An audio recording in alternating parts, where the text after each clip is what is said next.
La trottinette électrique, c'est le moyen de transport choisi par Floriane pour se déplacer au quotidien.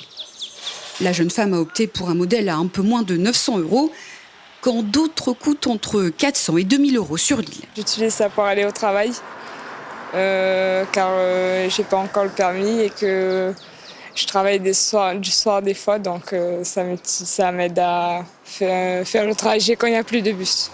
À La Réunion, que ce soit pour se rendre au travail, à l'école, ou juste pour tenter d'échapper aux embouteillages, ils sont de plus en plus nombreux à utiliser la trottinette électrique. Résultat, depuis 5 ans, les ventes explosent. Nous vendons à peu près 2 à 3 trottinettes par semaine.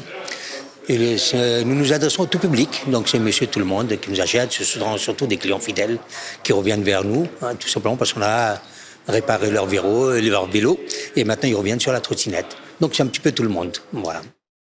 Et pour attirer et fidéliser justement ses clients, cette petite entreprise familiale basée au port mise sur son service après-vente. Je suis en train de mettre un pneu blindé, c'est-à-dire que c'est un pneu anti-crevaison. Il n'y a pas de chambre à air dedans, donc pas d'air non plus et pas de risque de crevaison possible. Mais derrière ce marché en plein essor, cette triste réalité. Les pompiers de La Réunion ont comptabilisé pas moins de 199 interventions pour accidents de trottinettes électriques en 2024, 191 en 2025, soit près d'une intervention tous les 2 jours, et avec des bilans santé plus ou moins graves. Ça peut aller de la simple dermabrasion, donc petite plaie, à des fractures poignets, bassin, fémur, qui sont déjà un petit peu plus graves en termes de pronostic et un peu plus lourdes en termes d'intervention pour les équipes de secours et médicalisées.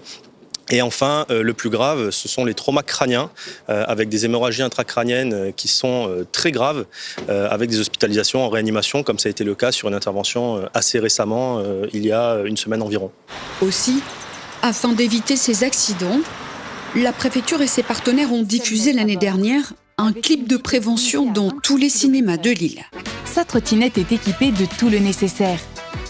Feu de position, frein, avertisseur sonore et feu avant et arrière. Du côté des revendeurs, c'est toute une panoplie sécurité qui est proposée à chaque vente. Ça, c'est les casques pour trottinette, skateboard, ce genre de produits-là. Donc il y a ce kit, qu'est-ce qu'il y a d'autre? Il y a des protections, des gants, des genouillères? Alors nous, les kits de protection que l'on proposait, c'était ceux-là qui comprenaient les coudières, genouillères et les protège-poignets aussi. Mais pour éviter tout accident, la préfecture rappelle 2 règles essentielles. Respecter la vitesse autorisée en trottinette électrique, soit 25 km/h, mais surtout, le code de la route.